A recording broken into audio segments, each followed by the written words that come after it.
Jurnalis Kompas TV Niputu Trisnanda dan juru kamera Roy Ilman dari Kupang, Nusa Tenggara Timur. Selamat siang Putu. Putu, poin penting apa saja yang disajikan oleh para saksi dalam sidang hari ini? Ya, selamat siang Desi dan juga saudara. Ada beberapa hal yang disampaikan oleh saksi yang dihadirkan untuk terdakwa Letu Ahmad Faisal, di mana tadi dihadirkan satu anggota TNI yang merupakan juga anggota Provos, Pratu Petrus, yang tadi menyampaikan beberapa hal, salah satunya berkaitan dengan pengetahuannya atau pengalamannya yang ia lewati begitu ya, khususnya di tanggal 28 Oktober saat kekerasan ini terjadi. Tadi disampaikan salah satu yang disaksikan secara langsung begitu adalah proses pemukulan dengan menggunakan selang atau pada saat proses pencambukan yang dilakukan oleh salah satu terdakwa atas nama Abner yang melakukan cambukan sebanyak 3 kali ke bagian bahu. Hal lain yang juga dilihat secara langsung oleh saksi yakni adalah mendengar suara di mana Prada Lukinamo ini sempat berteriak begitu ya, kesakitan, dan menurut keyakinan dari saksi ini terjadi karena pada saat itu ada aksi kekerasan lagi yang terjadi meskipun tidak melihat siapa yang melakukan aksi kekerasan tersebut. Nah, yang kemudian juga disampaikan ataupun digali oleh auditor tentu saja hal-hal mengenai keterlibatan dari terdakwa sendiri, di mana kalau kita lihat pasal-pasal yang disangkakan ya ini merupakan pasal berlapis, yakni 131 dan juga 132 berkaitan dengan kelalaian sebagai komandan kompi, di mana tidak ada upaya ataupun juga usaha dari terdakwa untuk menghentikan aksi kekerasan yang terjadi pada Prada Lukinamo, sehingga yang kemudian tadi digali oleh auditor militer adalah apakah ada upaya dari terdakwa untuk mencoba menghentikan aksi kekerasan, di mana tadi juga sempat ditanyakan secara kepangkatan ataupun juga secara jabatan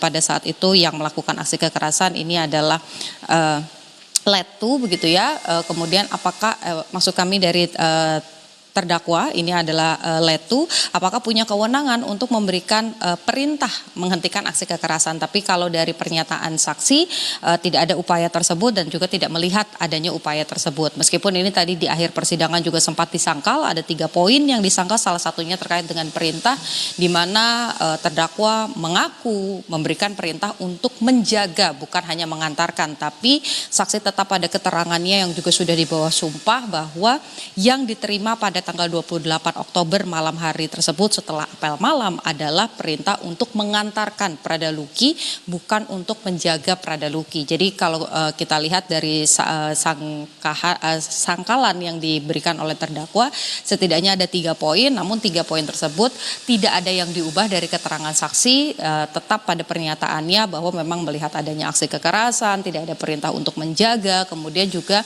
berkaitan dengan keberadaan terdakwa sendiri pada jam 21 itu memang tidak dilihat ada terdakwa, tapi pada 21.30 saksi melihat terdakwa ada di ruangan di mana aksi kekerasan itu terjadi. Dan tadi juga disampaikan oleh Ketua Majelis Hakim bahwa ya berarti pernyataan dari saksi ini sesuai dengan BAP, sehingga sangkalan dari terdakwa ini kemudian hanya menjadi catatan saja. Tentu yang kemudian menarik sebetulnya Desi dan juga saudara adalah agenda persidangan lagi, karena kalau untuk terdakwa Ahmad Faisal ini nanti akan dilanjutkan pada pekan depan di hari yang sama, di hari Senin, dengan menghadirkan saksi dokter dari RSUD Airamo. Sementara untuk besok ini ada persidangan untuk 17 terdakwa. Jadi kalau kita bicara soal perkara ini sebetulnya dibagi menjadi 3 berkas atau 3 persidangan. Ada Ahmad Faisal ini pemberkasan sendiri yang sidangnya setiap hari Senin, sementara 17 terdakwa ini setiap hari Selasa, dan 4 terdakwa lagi ini di hari Rabu, di mana total ada 22 terdakwa. Nah, untuk besok ini ada 8 saksi yang akan dihadirkan ke muka sidang untuk kemudian memberikan keterangan, karena pada pekan lalu ini berhalangan hadir begitu ya. Yang menjadi penting begitu, sama seperti pekan lalu ada saksi kunci Prada Richard, pada pekan ini juga ada yang menarik sesuai juga dengan permintaan dari orang tua korban, di mana tadi disampaikan ada saksi ibu angkat dari Prada Lukinamo yang sempat memberikan pengobatan, mengurus, kemudian memberikan makan kepada Prada Luki pada saat rentan waktu proses penyiksaan itu terjadi, karena kalau kita lihat dari keterangan atau fakta sidang, aksi kekerasan ini terjadi tidak dalam waktu 1 hari, tapi dari rentang waktu 27 Juli sampai dengan 30 Juli 2025. Jadi kalau kita lihat begitu ya, di rentang waktu tersebut ini memang masih menjadi tanda tanya tentu saja yang harus dibuktikan di ruang sidang, termasuk juga keterangan dari ibu angkat menurut keluarga ini diharapkan bisa membuat terang benderang dan juga bisa menguatkan keputusan majelis hakim untuk memberikan gambaran begitu ya, karena katanya pada saat bertemu dengan ibu angkatnya Prada Luki yakni korban ini juga datang dalam kondisi tubuh yang penuh luka begitu.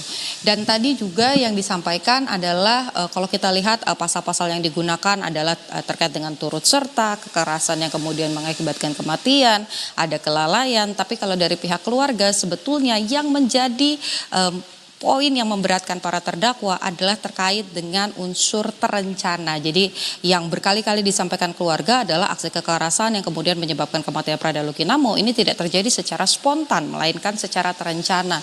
Dan kalau pasal ataupun juga unsur dari hal tersebut kemudian bisa dibuktikan, tentu saja ini bisa memberatkan para terdakwa begitu ya.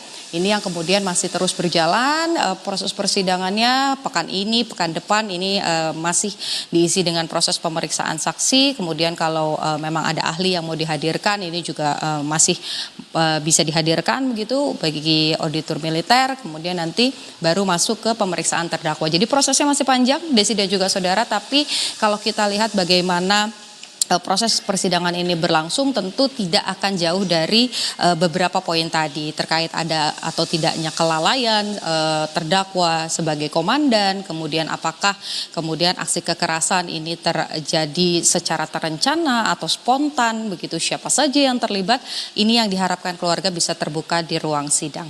Desi. Oke, tentunya keluarga mengharapkan terbuka sidang ini dan transparan ya Putu ya. Dan agenda hari ini masih berlanjutkah sidang? Bagaimana kelanjutannya?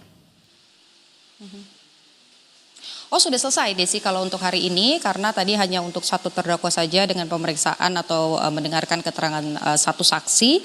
Jadi proses persidangan hari ini sudah selesai, dan nanti untuk terdakwa yang hari ini bersidang ini akan dilanjutkan pada Senin pekan depan. Tapi kalau untuk besok ini untuk 17 terdakwa di pemberkasan yang berbeda begitu, tapi masih dalam perkara yang sama, yaitu terkait dengan pengungkapan atau pembuktian kematian dari Prada Luki Namo. Jadi untuk hari ini sudah selesai, besok akan dilanjutkan untuk 17 terdakwa, dan hari Rabu nanti untuk 4 terdakwa yang juga masih masuk dalam perkara ini. Desi. Baik, terima kasih Niputu Tristanda dan juga Roy Ilman melaporkan langsung dari Kupang, Nusa Tenggara Timur. Selamat bertugas kembali.